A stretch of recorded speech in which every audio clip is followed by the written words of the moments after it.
Karena kita tahu bahwa internal MU kan memang bermasalah. Beberapa pemain tidak nurut sama Ten Hag gitu kan. Bahkan terlibat friksi juga dengan Ten Hag. Ya gue pikir kalau bicara merombak pemain, terutama pemain bintang yang memang merasa lebih besar daripada klub. Itu yang paling bahaya sih sebetulnya.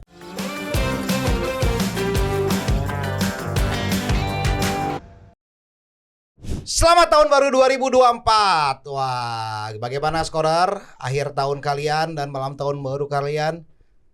Seru atau sampai nggak sadarkan diri? Janganlah. Karena tahun 2024 ini kita menjadi tahun yang penuh tantangan dan penuh harapan pastinya. Karena kita akan jumpa lagi dalam acara debat capres.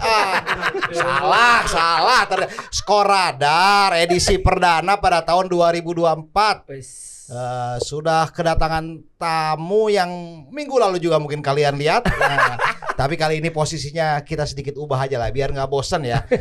Ada Mas Irfan, wartawan senior dari Siap.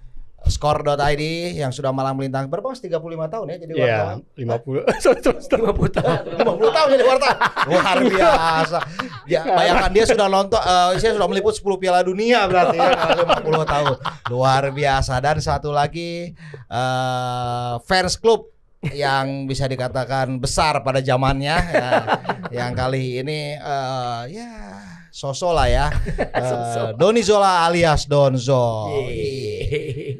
Tahun 2024 ada harapan baru, ada kesempatan baru bagi klub-klub untuk restrukturisasi skuadnya karena bursa transfer musim dingin sudah dibuka. Nah, ini hal yang menarik bahwa tak banyak biasanya klub-klub akan jor-joran belanja pada bursa transfer musim dingin. Kita lihat hanya yang sukses rata-rata back kita, kalau tidak salah namanya Vidic dan Virgil van Dijk ya yang pernah sukses hadir di bursa transfer musim ini walaupun tidak memberikan efek instan. Ya, Mas Irfan sendiri melihat ini bursa transfer musim dingin dibuka. Kira bagaimana fenomena ini berpengaruh terhadap persaingan Liga Inggris ke depannya? Bursa transfer Januari ini memang biasanya ya klub-klub itu agak setengah-setengah hati gitu ya. Ini kan budgetnya kan mereka juga kan harus pertimbangan juga gitu. Terus mereka akan mengukur situasi klub. Misalkan Chelsea saat ini ada di papan bawah gitu ya. Papan tengah dong. Papan tengah, sorry. Jangan papan bawah banget. Ya buat Chelsea itu udah papan bawah ya. Benar, mungkin ya. Iya. Benar. Maksud saya itu. Maksud itu kan. Saya benerin Mas. Daripada nanti ada yang marah nggak sebelah kiri Mas cuekin aja. Mas aus nih. Terus? Sorry Donzo. Chelsea ya? Iya dia Chelsea. Oh iya. Parma. Ya jadi kayak gitu sih kalau menurut saya. Kalau Chelsea misalkan ya, kalau udah beli Moises Caicedo kan kemarin yang sungguh harganya cukup fantastis ya.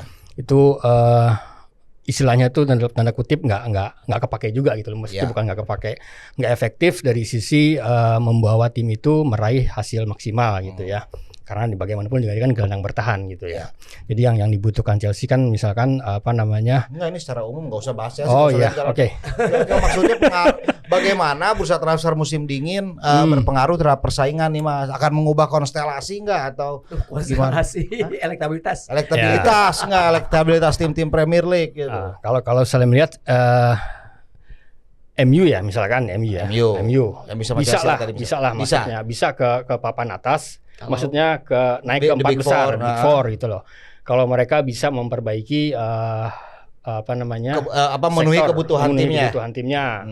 Di lini depan kan mereka kan cuman nggak punya penyerang yang number 9. Loh, McTominay bagus. Iya, top score lagi. Jadi top score. Nah, itu kesalahan kesalahan itu. Itu kesalahan yang nggak sengaja gitu loh maksudnya.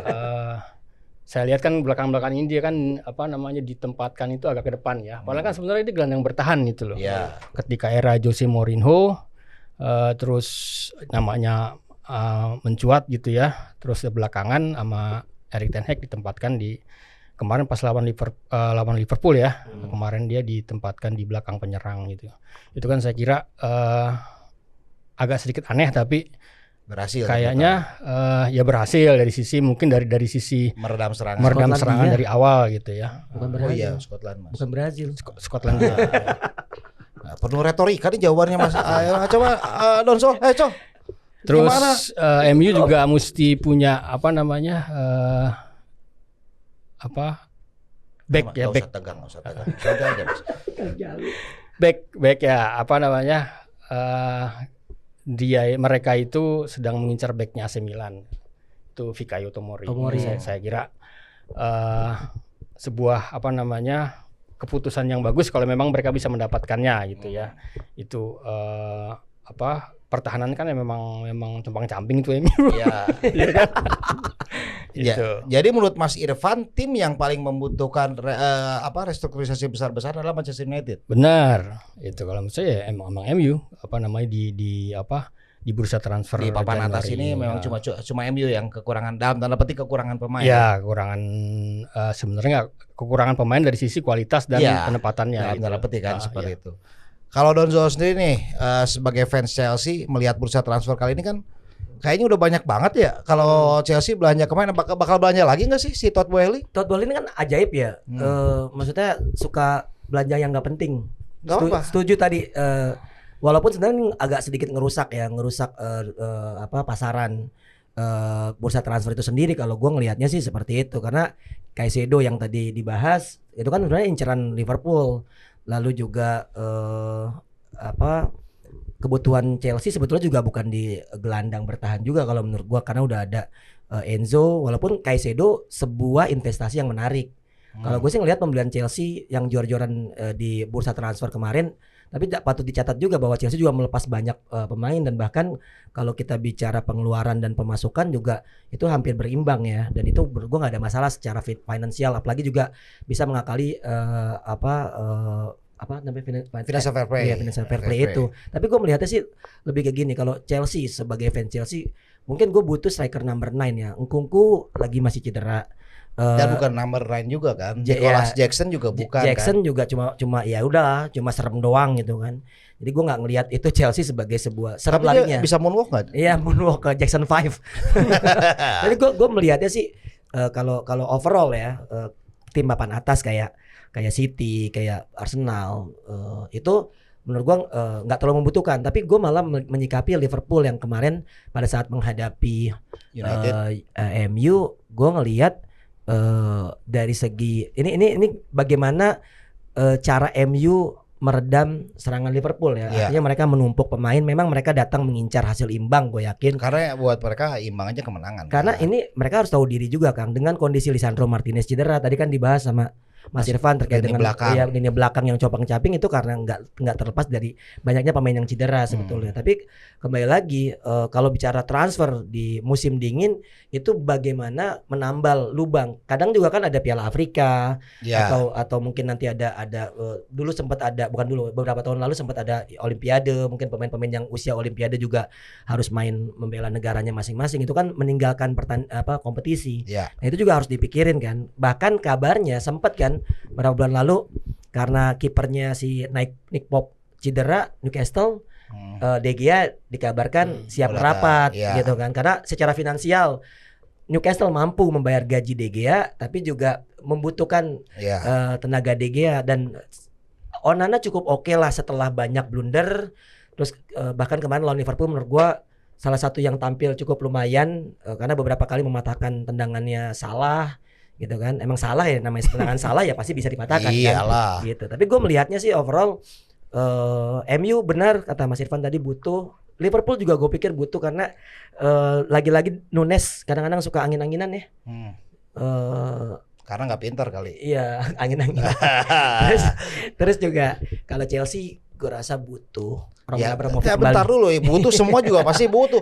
Tadi ini kalau Liverpool butuh di mana? Tadi kan ngomong gara-gara striker. Karena kan gue kan ngebahas Nunes kan. Nunes di sini gue lihat kita ini baru terakhir udah penjelasannya panjang, baru Nunes keluar. Nah, ya, maksud gua Nunes harus digantikan, harus ada pesaingnya lah, kompetitornya ya. Karena Diaz berbeda tipe, Terus juga Jota juga berbeda tipe, apalagi Jota juga masih cedera ya kalau nggak Iya, salah. emang mau dikabarkan juga mau dilepas atau apa juga nggak tahu Itu gua. dia. Jadi kalau gue lihat sih ya kebutuhan ada. Kalau misalnya mau papan atas, Liverpool mau bersaing lebih lagi, Butuh beli striker. butuh beli striker. Kalau Chelsea untuk naik butuh apa? Butuh Roman Abramovich. Roman Abramovich. Iya.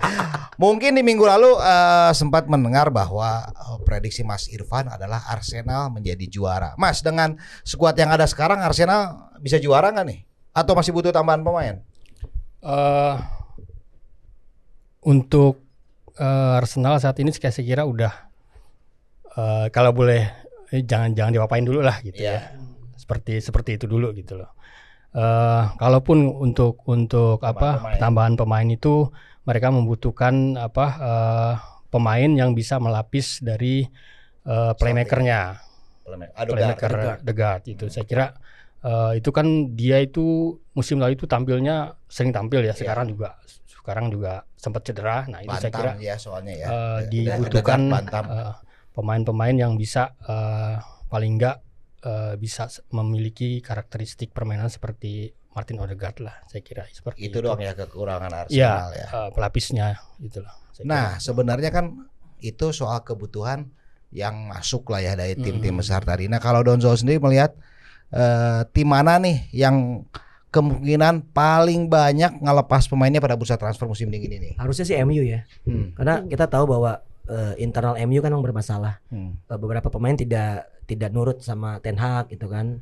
Bahkan terlibat friksi juga dengan Ten Hag. Ya gue pikir kalau bicara merombak pemain, terutama pemain bintang yang memang merasa lebih besar daripada klub. Itu yang paling bahaya sih sebetulnya. Dan untuk seorang pelatih, menurut gua Ten Hag itu harus punya hak penuh untuk menentukan dan juga tidak ada satu pemain pun yang berani melawan perintahnya. Konteksnya di sepak bola ya, di strategi yang diberikan. Kalau gue bilang sih itu sih MU memang nggak tahu kenapa ini kan dari tahun ke tahun ya. Tahun lalu ada sama CR7, lalu tahun ini bahkan lebih banyak sama Sancho, sama Varane juga sempat ya ada keributan, dan itu membuat ruang ganti tidak nyaman. Dan kalau kita bicara pelatih-pelatih yang kayak Pep Guardiola yang kendalinya penuh gitu kan, bahkan siapa yang dilempar ke Bayern Munchen? Cancelo dia padahal pemain bagus gitu. Tapi tetap aja lu udah nggak sejalan ya lu cabut gitu. Dan itu Cole Palmer juga yang akhirnya ke Chelsea, pemain muda, menurut gue itu potensial banget, tapi tiba-tiba last minute dilepas gitu aja. Tapi ternyata karena dia meminta bermain lebih banyak.